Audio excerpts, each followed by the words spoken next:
Okay, so today we are making a fleece snuffle box, and you will need fleece, but you will need some sort of fleece. It doesn't have to be fleece, but fleece is the best. It's the easiest. You can wash it, no problem. It doesn't, the threads don't come out at the sides, you know. It's soft, it's easy to get treats in, it's easy to wrap up any kind of treat in. I just think it's the best material to work with, but you can use any material you like, but just be aware it may fray. That's the word I was thinking of. It may fray at the sides, it may not wash as well, it may not sit up as well in the snuffle box. So you need some fleece. I would say that you could use about, you're best with 1 meter of fabric, if that's 1.5 meters wide. That's usually how you buy it. So that will more than do. You could probably do 2 boxes, and that's if you're doing a large box that I'm going to show you here. But if not, you could get away with 0.5 meter. That's 1.5 meters wide. So some fleece.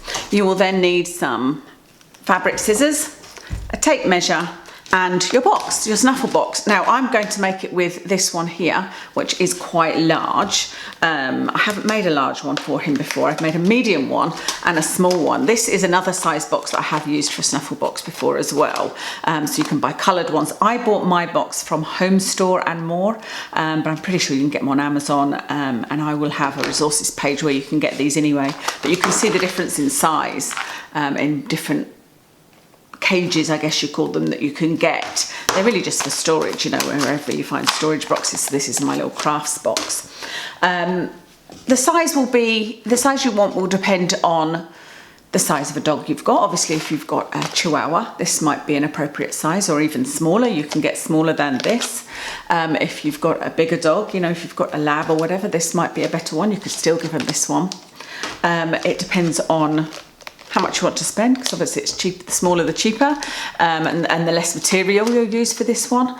How dexterous you are, you know, with your hands. I do have arthritis in my hands, so I have to do this piecemeal. You know, I can't make it all in one go. So if you really struggle with your hands, you might prefer to do the smaller ones. There's not so much to do, or you might prefer to do this one because the holes are bigger. I find this one a little bit easier to thread things through.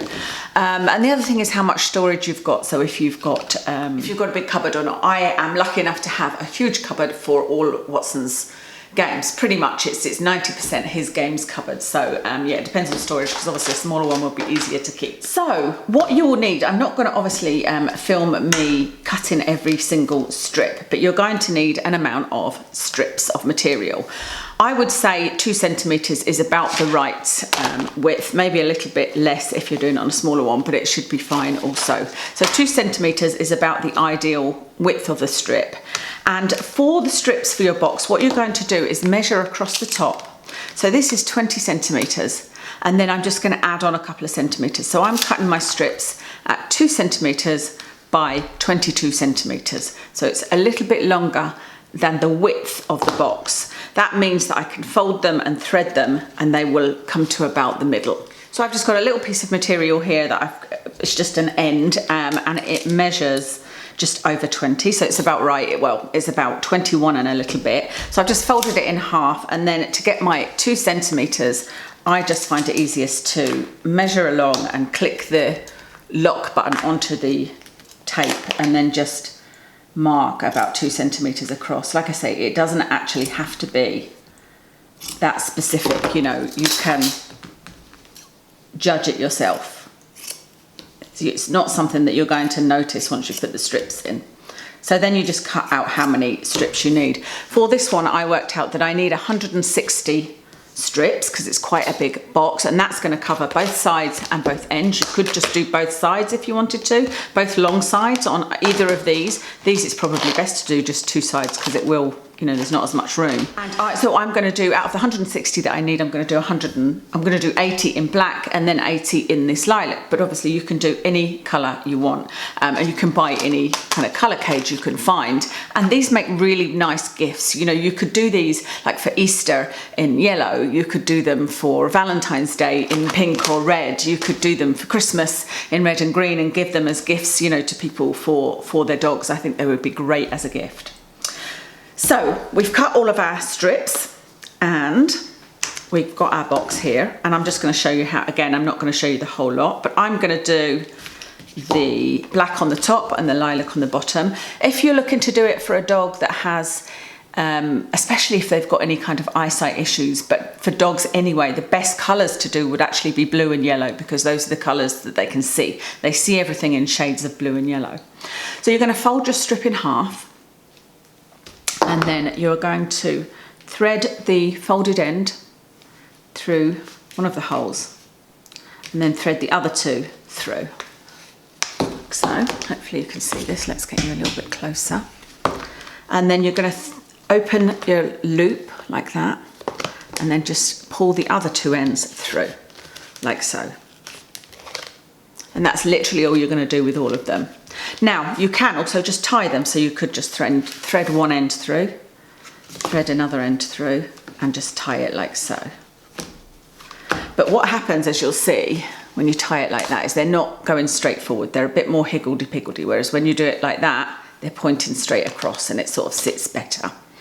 I also find them easier to undo like that. Now, another consideration for you, whether you use a large box or a small box, is how often you're going to use this, and what you're going to use in it, and if you want to be able to wash it. So I often use pork in Watson's Games. So like a small one like this would mean that if I was going to take all the pieces off and wash them, it would be much easier than undoing all the ones on here. I think you could probably put this in the washing machine, but you would need to put it like perhaps in a pillowcase and put a tie on the end of it. So for each of these dividing bits, you are going to need 2 pieces of fabric. So you can see there I've put one on, and I need to put another one on there at the end, and then I'll put another 2 and another 2, and that makes it nice and tight knit. So I'll do another one right underneath that.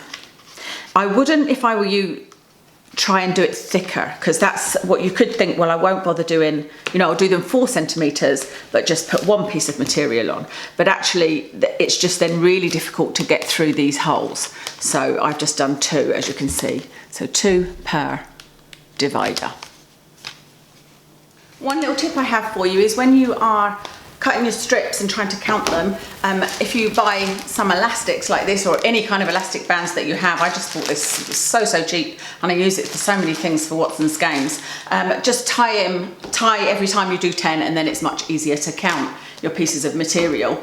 And another tip is, once you've got your total amount of strips, is to put them in a pillowcase. Again, use something like this and tie it around the top of the pillowcase and wash them in the washing machine. This will then take off. There's lots of bits of fluff over here, and it will just mean that there isn't so much of a mess from fluff, and they're not ingesting any fluff when they play the game. It's not a big deal. There's not a lot of fluff that comes off, but it's just one of those steps you might want to take.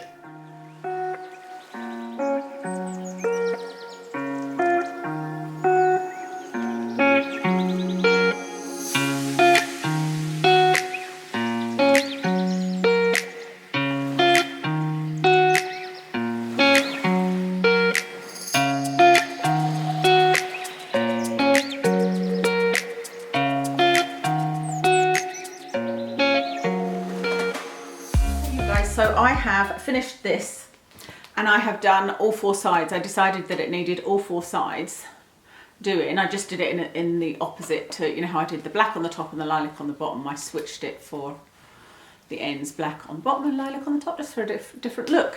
But I then also decided that I wanted to put little bits at the side here. This is just, or at the corner, this is a completely extra step that you do not need to do, but I know I'll be able to like slip a couple of treats in there, and also I just think it kind of covers all the little gaps so things can't fall out. So I just kept the last 2 bits of material to show you what I did. I just got 2 strips. They're still, I think, 20 centimetres long, something like that, but they are about 4 centimetres wide. So I'm just going to poke one in there, like so, put the other one in the bottom, and I'm just going to tie them together just in a knot, because they're not really long enough, to do it the way that we were doing it with the rest of them. So I'm just tying it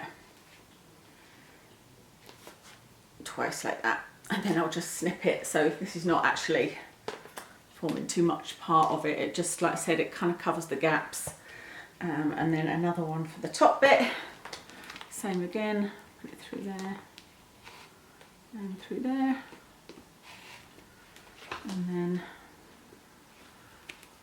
tie it So that, like I said, it just kind of, to me, finishes it off properly. I'm definitely not going to undo all this to wash it, that's for sure. Actually, I don't know that I need my glasses on. So this is pretty full. You can see, like, it's going to take a lot of snuffling. So Watson is not that patient with snuffle boxes, to be honest with you. The reason that I'm having to do this new one is I haven't had one for a while. I used it with him, but he just is not that patient.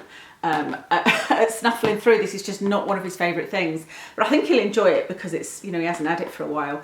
But what you can do once you've done this is just trim any bits you want to. Now, I did the end ones in exactly the same length, so I still cut them 22, so they don't like reach in the middle because I didn't need to, because there's all this here. But I am going to snip them a bit so that there's just a little bit less bulk here, because like I said, I think it's going to be really hard for him to get his nose down in here. It's really, really thick. So I'm just sort of pulling back these sides so that I can get this end bit, all these end bits, and then I'm just gonna chop into them a bit. It's quite satisfying. So I'm just gonna chop a bit of these off. Do it like this. There's literally nothing technical to this. Like I said, I'm just chopping into it to shorten it a bit. You know, to take a bit of the bulk out. A little bit more, I think. Just chop like this. So like I said, there's no rhyme nor reason to this. I just think it'll make it a little bit easier. I'd like to see a little gap down there that he can at least get his nose in, you know, and get in there. So I would do the same to the other end, and then we are basically ready to go. I might give these a little trim, actually. I might turn that upside down and trim them all. Like I said, it's feeling very, very thick and heavy like this. I might regret this. I might be like, there's not enough, but I think there will be. So I'm just trimming it along the edge. Yeah, that's good.